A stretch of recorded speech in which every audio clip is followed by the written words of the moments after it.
بسم اللہ الرحمن الرحیم۔ السلام علیکم ناظرین، آج مجھے سورہ الشورى کا خلاصہ بیان کرنا ہے۔ سورہ الشورى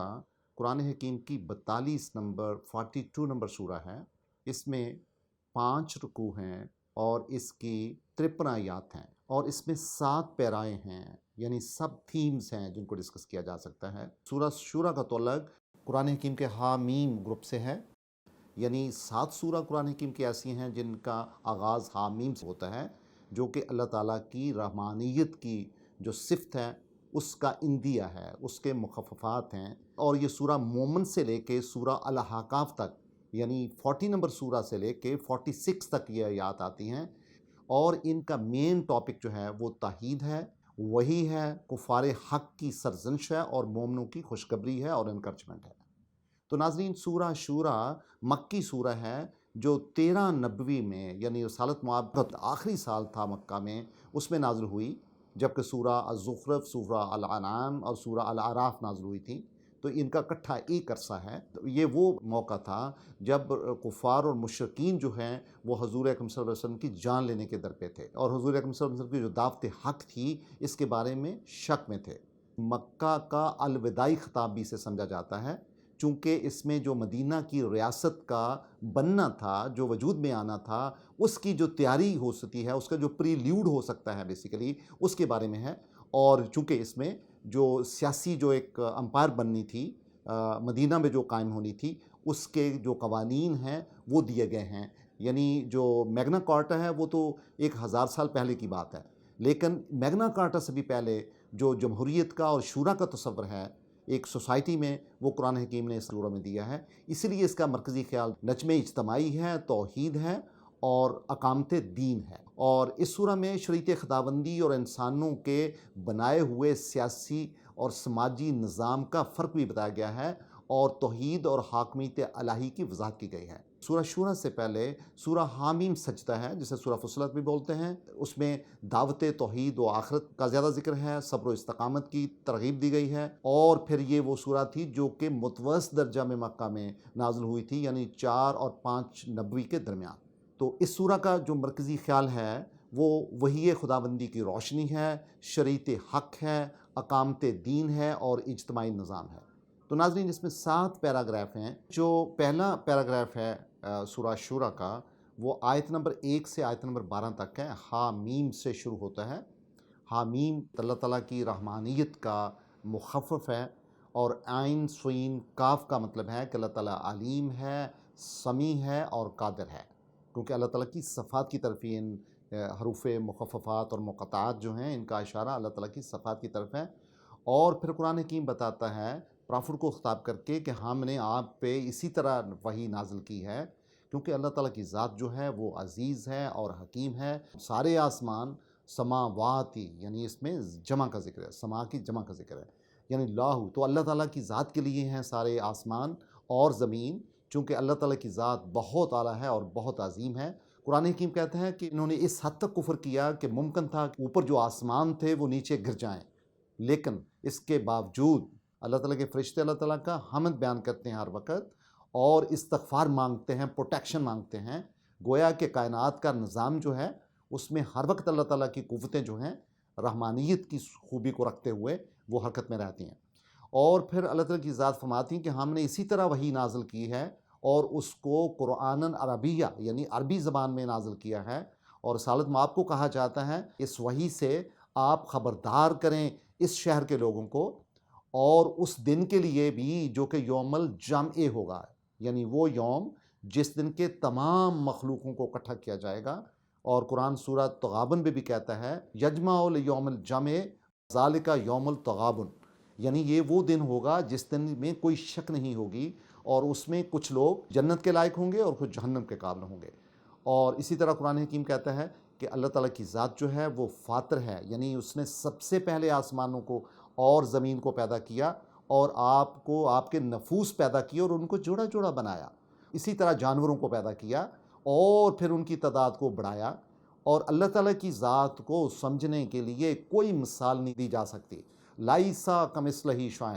کوئی چیز ایسی نہیں ہے جس میں اللہ تعالیٰ کی ذات کو سمجھایا جا سکے، چونکہ اللہ تعالیٰ کی ذات جو ہے وہ واحد ہیں، چونکہ وہ مخلوقات میں آتی ہیں، اللہ تعالیٰ کی ذات خالق ہے، اور اللہ تعالیٰ کی ذات کو سمجھانے کے لیے کوئی مثال نہیں دی جا سکتی، اور اللہ تعالیٰ کی ذات سمیع بھی ہے اور بصیر بھی ہے۔ قرآن کی بتاتا ہے کہ جتنے خزانے ہیں کائن آسمانوں میں اور زمینوں میں، وہ اللہ تعالیٰ کی ذات جسے چاہتی ہے دیتی ہے، ظاہر ہے اپنے اصولوں کے مطابق، اور جسے چاہتی ہے اس رزق کو کم کرتی ہے، اور یقیناً اللہ تعالیٰ کی ذات جو ہے اس کا علم پوری کائنات پہ محیط ہے۔ ناظرین، جو دوسرا پیراگراف ہے وہ آیت نمبر 13 سے 20 تک جاتا ہے، اور اس کی پہلی ہی آیت ہے کہ شرع لکم من الدین ما وصی بہ نوحا والذی اوحینا الیک، یعنی ہم نے شریعت کو قائم کر دیا ہے جو کہ ہم نے نوح پہ کی تھی،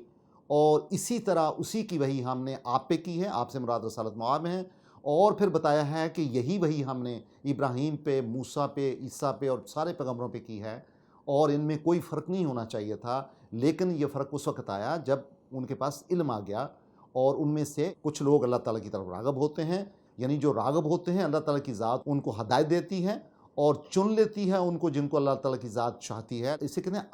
اصول دین۔ اصول دین یہ ہے کہ دین ایک ہے، جتنے بھی انبیاء آئے ہیں وہ ایک پیغام لے کے آئے ہیں، تو گویا یہ جو شریعت حق ہے وہ تمام پیغمبروں پہ ایک ہی ہے۔ دین جو سارے ہیں، دین کا دائرہ بہت وسیع ہے، اس میں کرسچینٹی، جودائزم، اسلام سارے اس کے اندر آتے ہیں، کیونکہ یہ جو اللہ تعالیٰ کا میسج ہے وہ یونیورسل ہے، آفاقی ہے، اور یہ جو آیت ہے یہ اس کی طرف اشارہ کرتی ہے۔ والذی اوحینا الیک کہہ کے بات کو بہت واضح کر دیا گیا ہے کہ جو اسلام ہے وہ آخری دین ہے جو کہ کمپلیمنٹ کر رہا ہے باقی مذاہب کو بھی۔ اور پھر اللہ تعالیٰ کی ذات کہتے ہیں کہ ہم نے بیسیکلی کچھ فیصلے کر دیے ہوئے تھے، وَلَوْلَا کَلِمَاتٌ سَبَقَتْ، اگر ہم نے یہ فیصلے نہ کر دیے ہوتے تو یہ جو کفار ہیں ان کی طبیعت صاف ہو جاتی، لیکن اس سے ظاہر ہوتا ہے کہ اللہ تعالیٰ کی ذات نے جو اٹل فیصلے کیے ہوئے ہیں مختلف لوگوں کے انکار کی بنیاد پہ یا شرک کی بنیاد پہ ان کو کینسل نہیں کیا جاتا، بلکہ ان کا معاوضہ ضروری نہیں اس دنیا میں ملے، وہ یقیناً بعد کی دنیا میں ملے گا، جو کہ قرآن حکیم کی لا قضیہ بینہم سے بڑا واضح ہے۔ تو ناظرین، اسی طرح قرآن حکیم کہتا ہے، رسالت معاب کو اس پیراگراف میں بتایا جاتا ہے کہ آپ پکاریں، یعنی ان لوگوں کو اللہ تعالیٰ کی ذات کی طرف پکاریں اور اپنی خواہشات کی پیروی میں نہ جائیں۔ گویا کہ اس سارے مسلمانوں کو تاکید کی گئی ہے، اور عدل قائم کیا جائے سوسائٹی میں، اس پہ قرآن حکیم نے بہت زور دیا ہے۔ اور اسی طرح ناظرین اس پیراگراف میں ہے کہ جو لوگ ایمان لانے کے بعد جھگڑا کرتے ہیں تو قرآن حکیم نے اسے کہا ہے لاہو حجت دائزات عند ربہم، تو ان کے نزدیک ان کا یہ جھگڑا یا یہ کنفرنٹیشن جو ہے یہ باطل ہے، یہ کوئی وقت نہیں رکھتی۔ تو گویا کہ جو تفریق ہوتی ہے دین میں وہ دین کے اصل اسپرٹ کے خلاف ہے۔ قرآن حکیم ایک اور بھی جگہ پہ کہتا ہے کہ الذین فرقوا دینہم وکانوا شیعا لست منہم فی شیء، کہ جن لوگوں نے دین میں تفریق کی اور اس کے نتیجے میں وہ فرقے بن گئے، تو رسالت معاب کو کہا جاتا ہے کہ آپ کا ان لوگوں سے کوئی معاملہ نہیں ہے، بلکہ ان کا معاملہ اللہ تعالیٰ کے ساتھ ہے، اور اللہ تعالیٰ کی ذات ان کی بذات خود خبر لے گی یوم حساب کے دن بھی، اور ایون اس دنیا میں بھی ان کی خبر لی جاتی ہے۔ اس کے بعد قرآن حکیم کہتا ہے کہ ہم نے اس کتاب کو حق کے ساتھ نازل کیا ہے، اور یہ میزان ہے، لہٰذا آپ کو چاہیے کہ سوسائٹی میں عدل قائم کریں۔ قیامت کا دن جو ہے وہ یقیناً ہونا ہے، اور اس میں کوئی شک نہیں ہونا چاہیے، اور اس دنیا میں جن لوگوں کی خواہشات ہوتی ہیں اس کو قرآن حکیم نے حرث دنیا کہا ہے، دنیا کی کھیتی کہا ہے، اور جو دنیا کی کھیتی چاہتا ہے اس کو اللہ تعالیٰ کی ذات کہتے ہیں ہم ان کے عین عمل کے مطابق یہاں کا معاوضہ دیتے ہیں، اور جو حرث الآخرتہ چاہتے ہیں ان کو ہم آخرت میں کامیاب کرتے ہیں، اور یہ اللہ تعالیٰ کا اٹل فیصلہ ہے۔ تو ناظرین، جو تیسرا پیراگراف ہے یہ شرک کے بارے میں ہے، اس میں جو اللہ تعالیٰ کے ساتھ شریک ٹھہراتے ہیں ان کی سرزنش پائی جاتی ہے کہ وہ آپ کے درمیان کوئی فیصلہ نہیں کر سکتے، اور نہ ہی وہ آپ کی زندگی میں آپ کو گائیڈنس دے سکتے ہیں۔ قرآن حکیم کہتا ہے کہ دیکھیں یہ جو ظالمین ہیں ان کو ان کے معاملات کا اور ان کے اعمال کا پورا معاوضہ ملے گا، اور جو لوگ نیک عمل کرتے ہیں اور عمل صالح کرتے ہیں ان کے لیے جنت کے باغ ہوں گے، اور وہ ہمیشہ بہت اعلیٰ مقام پائیں گے۔ تو ناظرین، جو فورتھ پیراگراف ہے وہ آیت نمبر 23 سے لے کے 43 تک ہے، اور اس میں اللہ تعالیٰ کی ذات بتاتی ہے کہ جو اللہ تعالیٰ کے نیک بندے ہیں جو ایمان لاتے ہیں اور عمل و صالحات کرتے ہیں تو ان کے لیے بہت بڑا معاوضہ ہے۔ قُل لَا آسَأَلُکُمْ عَلَیْہِ أَجْرًا إِلَّا الْمَوَدَّةَ فِی الْقُرْبَى، کہ میں آپ سے کوئی چیز نہیں مانگتا سوائے اس کے کہ آپ کی محبت ہو فی القربہ. تو قربہ سے مراد لوگوں نے بہت تفصیلات کی ہیں، لیکن میرا ذاتی خیال ہے کہ اس میں مراد انسانوں کی محبت ہے، یعنی اللہ تعالیٰ کے بندوں کے ساتھ محبت ہے اور اللہ تعالیٰ کی ذات کے ساتھ محبت ہے. اور جو لوگ نیک کام کرتے ہیں تو یقیناً اللہ تعالیٰ کے نزدیک ان کے لیے بہت بڑا اجر ہے. اور اسی طرح قرآن حکیم کہتا ہے کہ جو لوگ افتراء کرتے ہیں، یعنی من گڑت باتیں وہی کے حوالے سے کرتے ہیں، تو اللہ تعالیٰ کی ذات ان کے دلوں پہ مہر لگا دیتی ہے اور باطل کو مٹاتی ہے اور حق کو ہمیشہ ابھارتی ہے. اور اللہ تعالیٰ کی ذات وہ ہے جو کہ توبہ قبول کرنے والی ہے اور وہ گناہوں کو معاف کرنے والی ہے. اور اللہ تعالیٰ کی ذات ان لوگوں کے لیے جو اچھے اعمال کرتے ہیں اور ایمان لاتے ہیں اپنے فضل میں اضافہ کرتی ہے، اور جو کفار ہیں ان کے لیے بہت بڑا شدید عذاب ہے.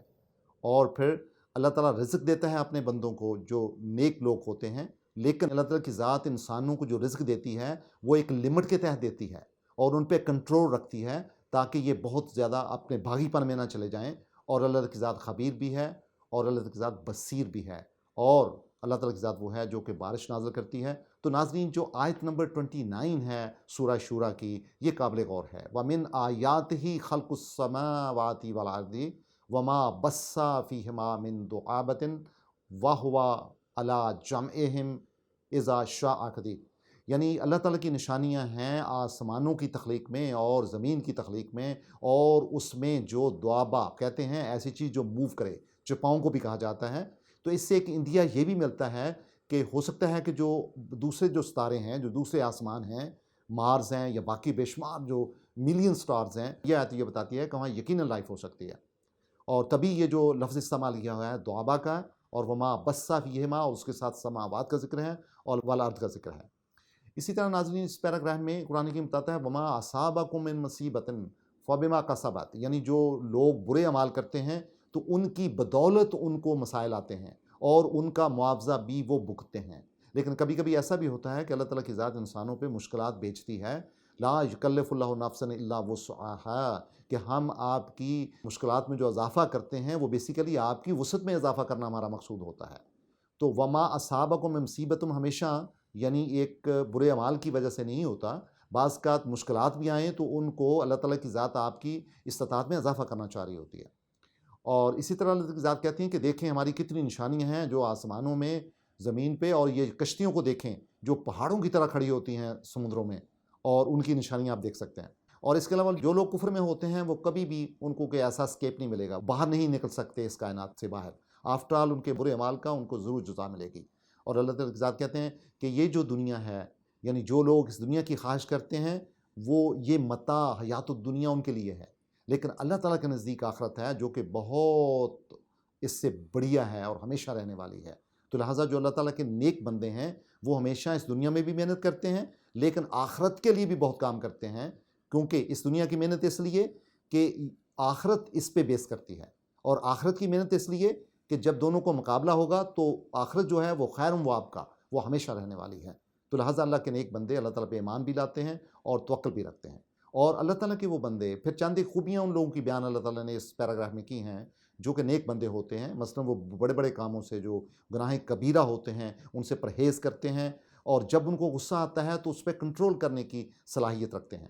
اور اللہ تعالیٰ کے نیک بندے ہمیشہ اللہ تعالیٰ کو رسپونڈ کرتے ہیں، عبادات میں اپنی نمازیں قائم کرتے ہیں، اور امرہم شورا بینہم. اور ناظرین، وہ اپنے فیصلے جو ہیں، جو پولیٹیکل، سوشل، سماجی، معاشی فیصلے ہیں، وہ مشورے کے ساتھ کرتے ہیں. وَمِمَّا رَزَقْنَاهُمْ يُنْفِقُونَ، اور وہ اپنے رزق میں سے خرچ کرتے ہیں. تو گویا اس کا مطلب یہ ہوا کہ اسلام میں 3 چیزیں بڑی امپورٹنٹ ہیں. ایک، اللہ تعالیٰ کی حاکمیت کو ماننا اور نماز قائم کرنا اور اطاعت حق میں آنا. اور نمبر 2، اپنے جو نفس ہیں ان کی اصلاح کرنا. اور تیسرا، سارے فیصلے شورا کے مطابق کرنا اور اپنے رزق میں سے لوگوں پہ خرچنا. اس میں جو نئی ایون ڈیموکریسی کی کانسیپٹ ہے وہ بھی اس سورہ میں پائی جاتی ہے. وَأَمْرُهُمْ شُورَى بَيْنَهُمْ، اور اپنے معاملات کو وہ مشورے کے ساتھ طے کرتے ہیں، انفرادی سطح پہ بھی، اور یعنی فیملی کی سطح پہ بھی، سماجی سطح پہ بھی، اور ملکی سطح پہ بھی، اور ایون دنیا کی سطح پہ بھی. اور اسی طرح اللہ تعالیٰ کی ذات کہتی ہیں جس نے بھی صبر کیا اور پناہ مانگی، یعنی اور غفرہ ہوتا ہے پروٹیکشن مانگنا. اِنَّ ذَلِكَ لِمَنْ عَزْمُ الْأَمُورِ، یعنی یہ وہ کام ہیں جن کا شمار بہت بڑے کاموں میں، صبر والے کاموں میں ہوتا ہے. ناظرین، جو 5واں پیراگراف ہے وہ آیت نمبر 44 سے 46 تک ہے، اور اس میں اللہ تعالیٰ کی ذات فرماتے ہیں وَمَن يُضْلِلِ اللَّهُ فَمَا لَهُ مِن وَلِيٍّ مِّن بَعْدِهِ، اور جو بہک گیا، جو ڈسٹریکٹ ہو گیا صحیح راستے سے، اور یہ ظالم لوگ ہوں گے جن کا کوئی دوست نہیں ہوگا اور نہ وہ کبھی مدد کیے جا سکیں گے اور ان کی واپسی کی بھی کوئی جگہ نہیں ہوگی۔ اور پھر اللہ تعالیٰ کی ذات کہتی ہیں کہ ایسے جو لوگ ہوں گے جب قیامت کے دن کی ان کی نظریں جھکی ہوئی ہوں گی اور یہ اپنی نظروں کو چھپائیں گے۔ بیسیکلی جو ایمان والے لوگ ہیں وہ ان لوگوں کو کہیں گے کہ آپ ہی اصل وہ لوگ ہو جو خسارے میں ہو، یعنی الذین خسروا انفسہم واہلیہم یوم القیامت، قیامت کے دن جو لوگ خسارے میں ہوں گے گویا کہ انہوں نے اپنے جانوں کا بہت بڑا نقصان کیا ہوگا۔ اور قرآن حکیم بتاتا ہے کہ اصل خسارے والے یہ لوگ ہوں گے جن کا خسارہ قیامت کے دن یوم حساب کے دن پایا جائے گا۔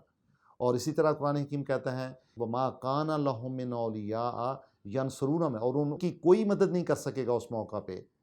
اللہ تعالیٰ کے سوا ان کا کوئی دوست نہیں ہوگا۔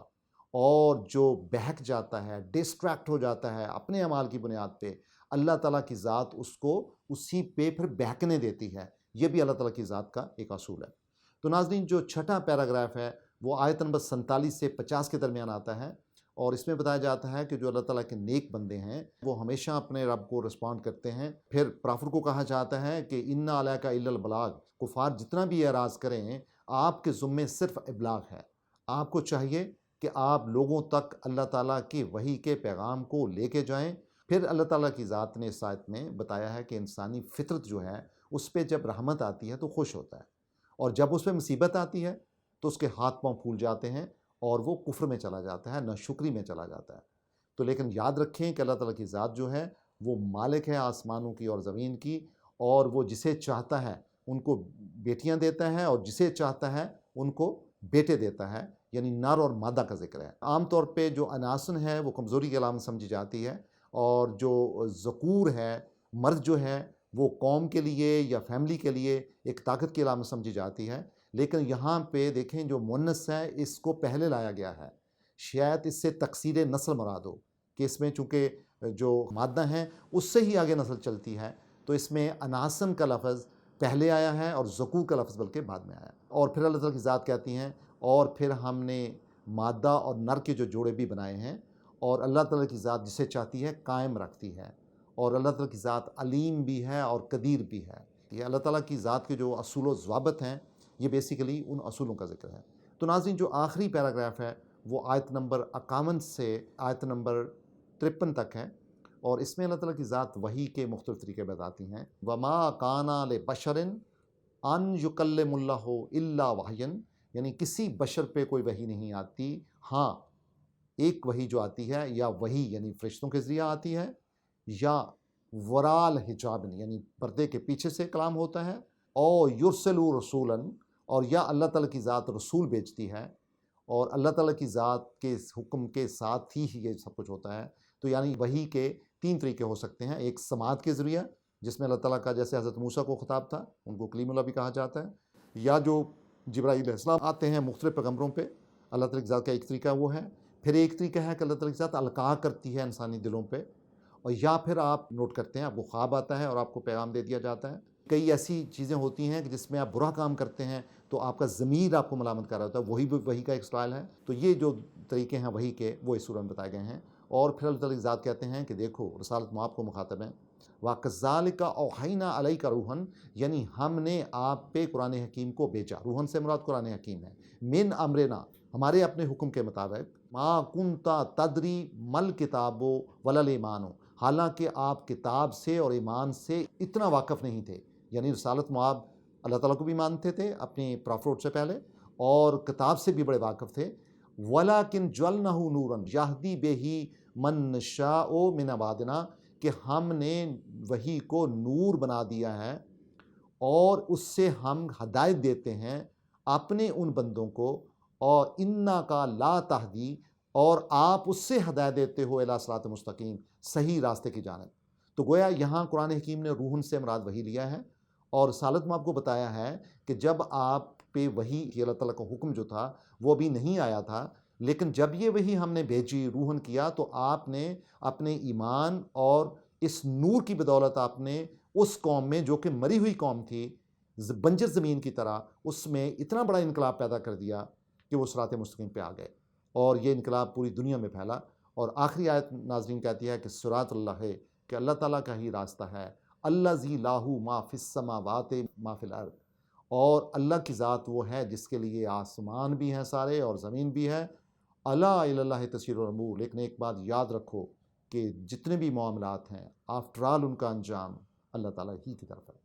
تو ناظرین، سورہ الشورى میں 53 آیات ہیں، اس کے 5 رکوع ہیں، اس میں 7 پیرائے ہیں، پوری سورہ کا اپنا ایک تھیم ہے،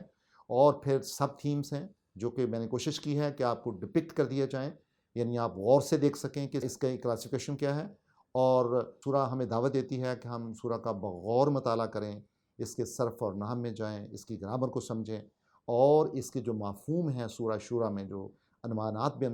بتائے گئے ہیں ان کو اپنی زندگی پہ ان کا اطلاق بھی کریں۔